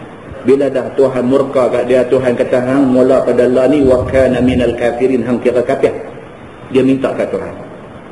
Dia kata tak apalah, dia kata nak marah dia kan nak apa tak apa, dia terima. Cuma nak minta satu.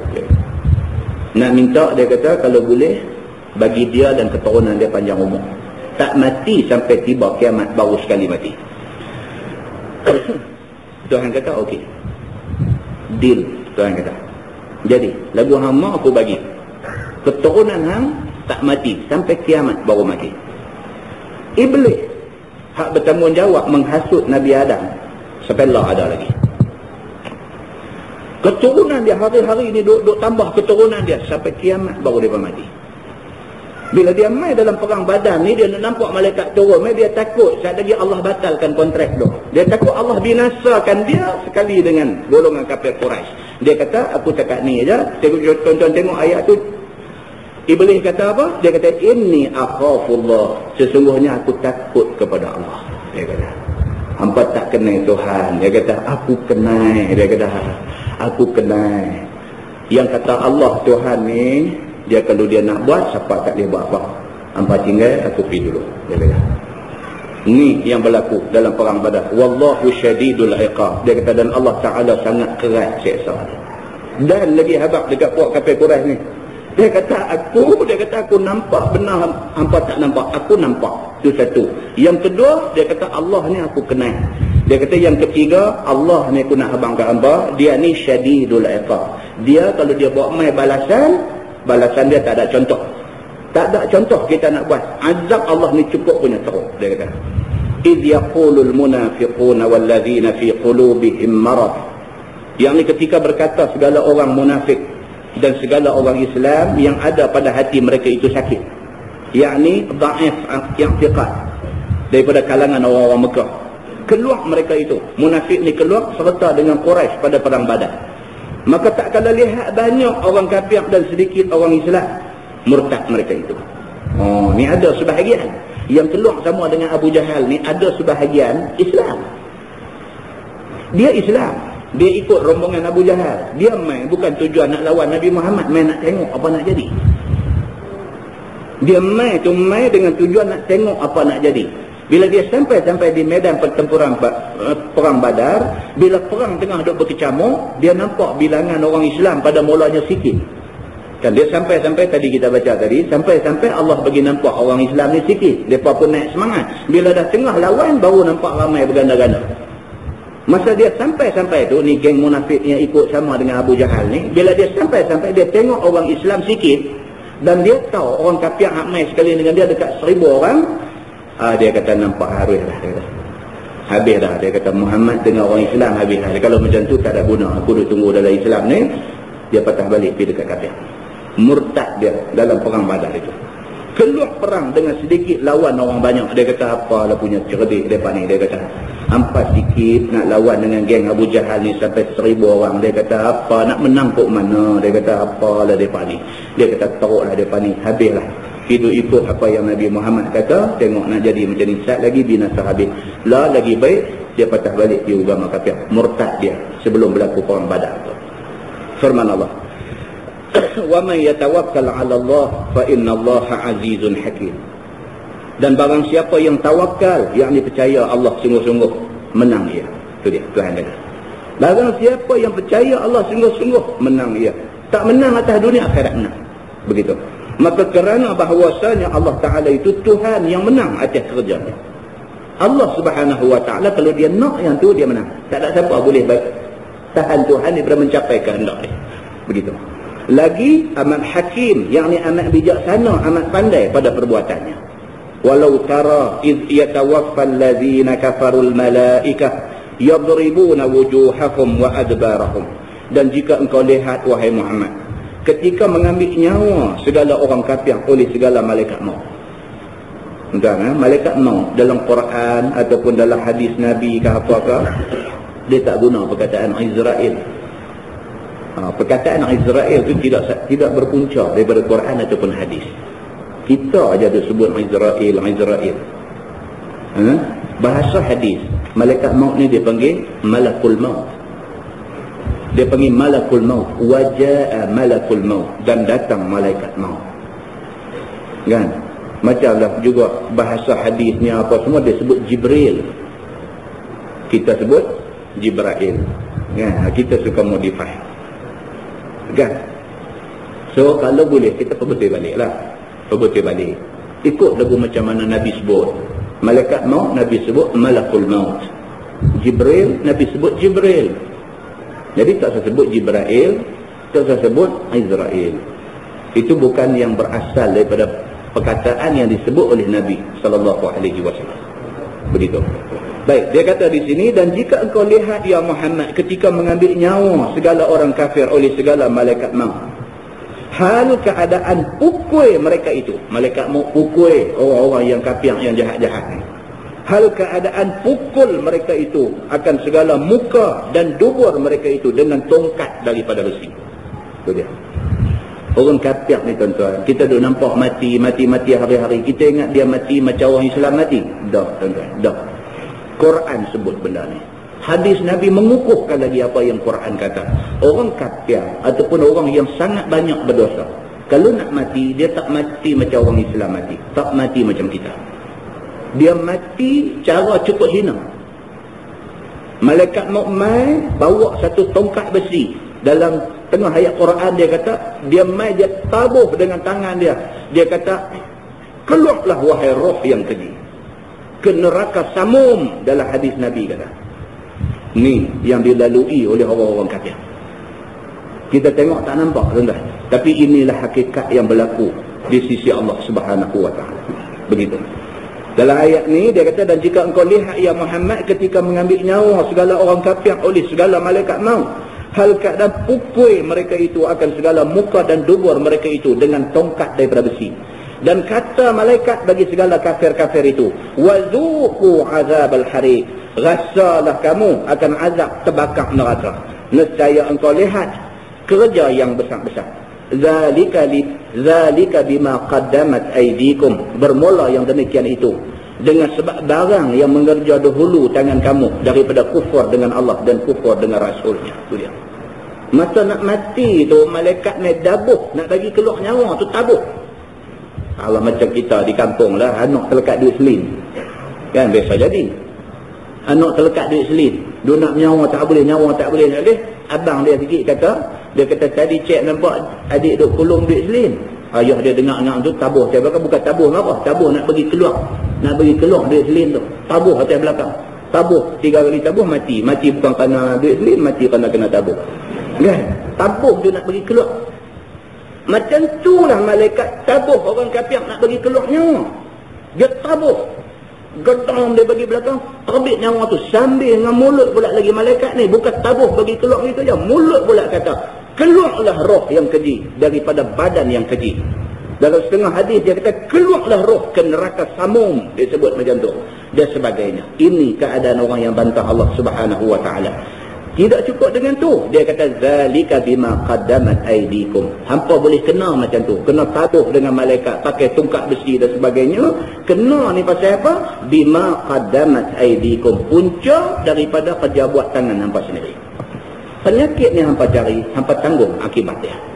Firman Allah, wa anna Allah laysa bizallamin lil 'abid, dan bahawasanya Allah Taala itu tiada ia dengan zalim bagi hamba-hambanya dengan azab sedangkan tidak berdosa. Tuhan sekali-kali tak zalim dekat hamba dia. Kalau kita tak buat dosa, Tuhan tak akan azab kita. Kalau kita kena azab, tu kerana kita buat dosa.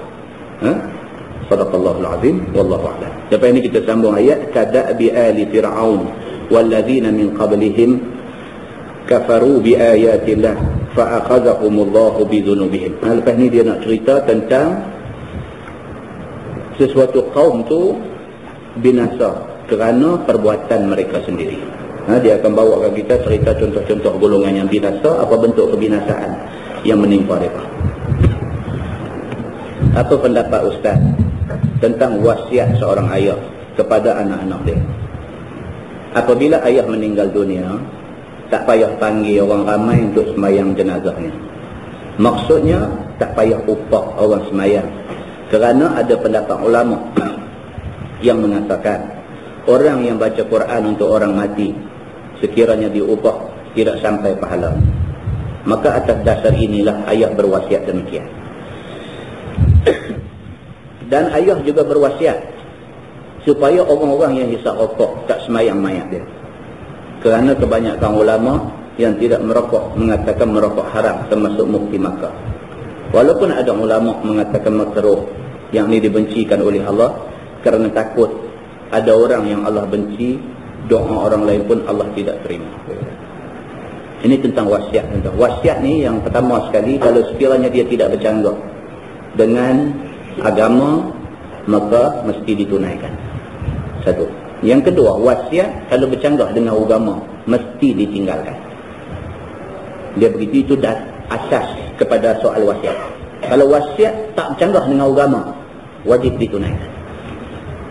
Kalau wasiat bercanggah dengan agama, wajib kita tak tunaikan. Tak boleh kita tunaikan.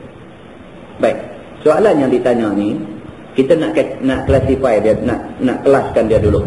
Dia ni masuk dalam macam mana? Kita tengok. Dia kata seorang ayah wasiat supaya bila dia mati tak usah panggil orang hak jenis upahnya untuk sembahyang mayat. Adakah wajar ditunaikan? Wajar ditunaikan. Wajar ditunaikan. Dan saya selalu sebut benda ni di beberapa tempat dan banyak kali. Adalah lebih baik bila berlaku kematian, kita ni, anak-anak karya, kawan-kawan, adik-beradik, pakak-pakak main, tolong sembahyang mayat kat dia. Lebih baik begitu. lebih selesa begitu. Lebih selesa begitu. Sebab apa? Sebab keikhlasan itu ada. Yang mati ni adik-beradik kita, yang mati ni kawan kita. Apa salah kita semayang untuk dia? Yang kedua, bila semayang mayat ni pakai duit panggil, kadang-kadang dia jadi nampak macam nak riak gitu. Orang kaya panggil lagi ramai, orang miskin panggil sikit-sikit kereta. Dia jadi tak cantik, tuan-tuan. Dia jadi tak cantik. Saya tidak menentang semayang mayat, apa panggil mayat bayang sagu hati. Sebab bila kita panggil, wajar kita bagi duit. Pasal apa? Pasal dia mai, kereta dia bukan pakai air parit, kereta dia pakai minyak. Terpaksa jadi begitu kerana di peringkat hariah tak ada orang nak semayang. Jadi kita tak salahkan orang yang pergi semayang mayat ni sebab dia dijemput. Jadi dia pergi. Bila dia pergi, dia guna minyak kereta dan sebagainya, wajar diberi sagu hati. Tapi yang kita bercakap lah ni ialah pasal apa di peringkat karya kita tak boleh buat macam ni. Pasal apa kita sebagai kawan, sebagai adik-beradik, sebagai sahabat dekat tak boleh nak pergi tunaikan satu khidmat akhir kita kepada kawan, kepada adik-beradik kita. Pasal apa? Kalau kita pergi kerana kita terpanggil untuk pergi, bukan kita dipanggil, kita rasa terpanggil nak pergi. Pasal apa? Pasal hak mati ni adik-beradik kita. Pasal hak mati ni kawan baik kita. Pasal kita kenal dia lama. Bila dia mati kita rasa terpanggil nak pergi. Tuan-tuan bayangkan kita semayang macam mana. Satu kita tahu dah hak mati ni laki-laki perempuan. Ada yang pergi semayang tak tahu laki-laki perempuan. Dia sampai lambat. Dia sampai laki perempuan. Tanya kawan sebelah dia. Kawan tu pun nak cerita dengan dia agak tadi. Kawan tu tak tahu. Boh dia laki perempuan kira apa-apa. Jadi tuan-tuan benda macam ni jadi.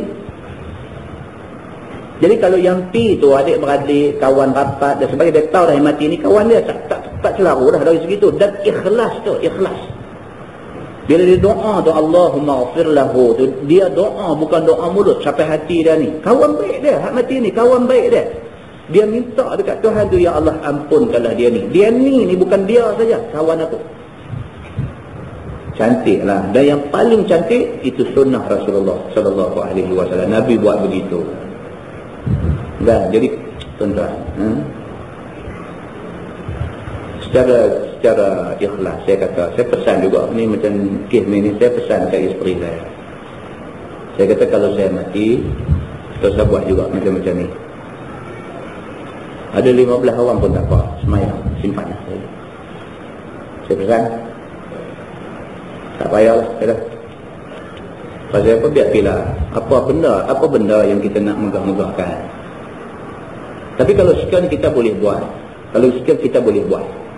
Kawan-kawan, adik-beradik apa semua ni. Tapi nak boleh buat ni nak kena mengaji dulu lah.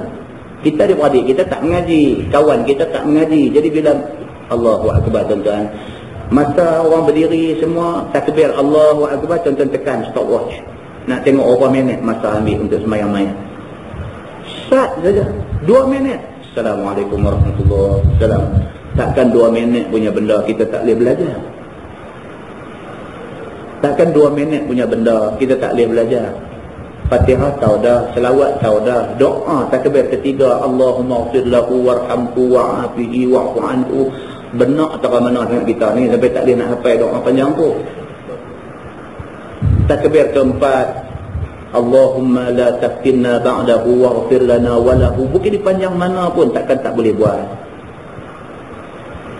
Hafal. Masing-masing kita hafal, masing-masing esok dengar kata ni kawan kita, jemaah kita duk ikut mengaji sama dengan kita meninggal. Tanya di mana kita pergi. Kita bagi sampul tu dia duk perhati muka kita. Ini dia ni siapa panggil tu. Jadi salah kita pergi ni.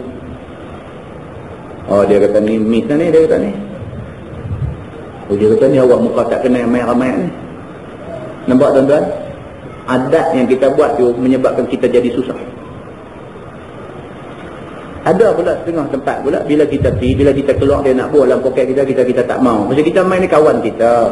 Memang kita main ni kerana kita nak bagi khidmat penghabis dekat kawan kita. Lama kita berkawan dengan dia. Hari ni dia mati. Kita nak main, nak semayang, nak minta doa dekat Tuhan. Ni penghabis dah, tak lagi mayat dia masuk dalam kubur. Ni last dah, kita nak minta dekat Tuhan. Minta Tuhan ampun dia ni, selamat bang dia ni. Jadikan kubur dia ni daripada taman-taman syurga. Kita main atas tujuan tu. Kita nak keluar, dia nak buang dalam poket. Kita kata tak mau, dia hambat kita satu masjid. Ada juga macam ni. Satu masjid hambat kita, tak mau. Tak boleh, dia hambat kita kata. Benda-benda macam ni kan, banyak pihak nak kena ada persefahaman lah. Dan nombor satu, kita kata di puncak karya, kalau boleh ada ke satu guru untuk nak buat kursus macam ni, bagi anak karya reti macam mana nak semayang main. Kemudian anjurkan kepada anak karya yang dah reti ni, bila dengar kata ada kematian, main lah. Benda ni nak start aja, tuan-tuan, nak start aja. Mungkinlah mayat hak mula selepas tu ada 15 orang, 20 orang, tak apa. 15 orang, 20 orang, kalau dia ikhlas mayat, lebih baik daripada 100 orang. Tapi tak ikhlas. Kita tak kata lah orang yang ambil duit tak ikhlas, tak kata macam tu. Tapi kita rasa lebih selesa kalau orang-orang yang rapat dengan kita semayang mayat kita. Begitu. Kan, jadi kalau setengah orang dia fikir macam tu. Bila dia fikir macam tu, dia tinggal pesan macam ni kat anak dia. Kata ni ayah nak pesan, bukan ayah tak ada duit. Dia kata ayah ada duit. Bukan ayah kedekut, orang bagi duit. Dia kata cuma ayah nak keselesaan. Dia kata ayah nak, anak ayah, adik-beradik kita, abang hang, adik hang apa semua. Lepas tu adik-adik beradik kita, pak-pak menakan, sepupu apa semua. Kemudian kawan-kawan ayah, kawan-kawan hang, kalau ada lapang ke apa semua, hampa semayang mayat ayah cukup. Ayah nak nyantuh je, dia kata. Kalau itu pesan dia, mesti ditunaikan. Mesti ditunaikan. Kadang-kadang tuan-tuan sedih, kita tengah, kita pergi ke kedai kopi dia sembang, hari ada mayat, hak mati tu pula orang kaya sikit sembang. Kadang-kadang kawan-kawan kita ni pun cakap lepas-lepas, dan dia kata, oh, hari ni tongkang besar pecah. Tuan-tuan boleh, saya tak boleh benarlah cakap macam ni. Ini soal ibadat, jangan cakap macam tu. Tapi nak buat macam mana, dia dilatih begitu. Dia lalu start, ada satu masjid, tu imam dia cerita. Lepas saya mengajar, saya ada sentuh sikit benda ni. Tu imam dia kata, saya puas hati Ustaz sentuh benda macam ni. Dia kata, ni masjid baru ni, dalam minggu ni, dia kata mai semayang mayat. Dia kata bagi yang mati ni orang susah sikit, bagi dalam envelope ni, bagi RM2. Dia dapat. Dia pergi kat kereta, buka tengok RM2, dia mai balik. Dia bagi balik duit dekat kawah ada bagi. Dia kata kalau RM2 tak payah bagi langsung. Tu imam masjid yang berkenaan cerita kat saya. Kita dah dengar macam tu, dia rasa tak syok lah. Tak syok. Dan balik kepada cerita tadi. Jadi parti yang pertama, kita di peringkat karya. Kita train orang di peringkat karya ni bagi reti semayang. Yang mati ni orang karya kita, jiran kita, kenapa kita tak semayangkan mayat kita?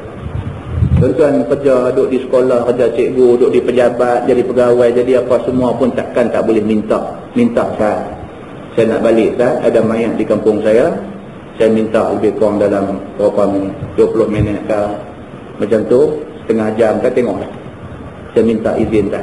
Bukan kita minta setiap minggu. Kampung kita kekerapan mati lama sekali, dia beradik kita nak mati lama-lama sekali, minta kebenaran. Saya kata minta izin, masa sah aja saya nak pergi semayang mayat ni, kawan baik saya betul ni, saya minta izin. Orang bagi kan, orang bagi tolong pergi semayang, tak balik kerja balik kan.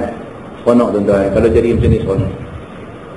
Di Felda Hijau kawan kita dah okey dah, semua dah jadi macam ni. Di Parit Buntang, Taman Kerian, tempat kita pergi mengajar, dah macam tu. Bila ada kematian, ambil kos saja, harga kain kapan, harga keranda, kemudian sagu hati untuk orang mandi mayat, apa-apa korek liang, itu semua dia guna riang dia apa semua, ambil itu je. Berapa dik aja kena? Pedih tadi RM500 aja. Lepas tu semayang mayat ni, kawan-kawan, jiran, adik-beradik aja pakat turun dik. Tapi nak mula buat dulu masalah. Nak mula lah ni, bila buat masing-masing dapat merasa kebaikan dia. Kalau tidak tuan-tuan, nak mati pun takut. Duit tak ada, nak mati takut. Tuan-tuan tahu ada orang tua-tua lah ni, duit ni dia simpan dalam kain, dia ikat 2 kali dengan getah. Ni saya cerita betul ni. Duit tu Katalah 3-4 ribu ringgit, anak-anak duk bagi sikit sebanyak raya, anak bagi anak balik sekali-sekali, bagi duit bulan-bulan, anak duk bagi duit kat dia. Dia simpan dalam kain, dia ikat 2 kali dengan getah, buat sorok pula lagi.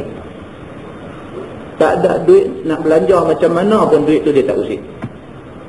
Ni dalam masyarakat kita ni. Bila anak kata, mak ada duit apa? Oh, dia kata, hak tu apa aku mati. Nampak tuan-tuan? Dia sanggup ikat perut tak makan ni. Kerana apa? Kerana dia takut dia mati tu tak ada orang semayang. Islam ajak tak benar ni. Ni tuan-tuan. Dengar bagi banyak masalah yang duk berlaku ni, dengar bagi banyak kan. Pakat-pakat lah, pakat-pakat. Pakat-pakat. Kita nak bagi elok. Bukan kita nak cari gaduh, bukan kita nak bagi elok. Semua orang akan rasa kebaikannya kalau benda ni jadi dalam masyarakat. Semua orang rasa kebaikan.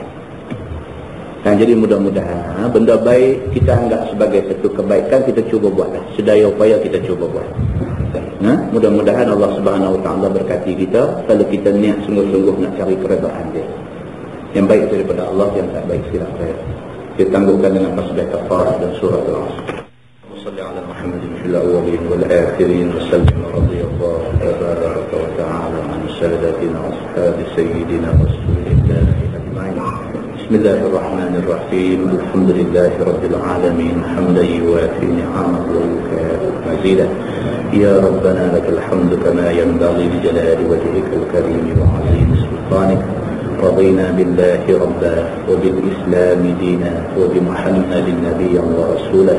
اللهم افتح علينا فتوح العارفين وارزقنا فهم النبيين بجاه خاتم المرسلين.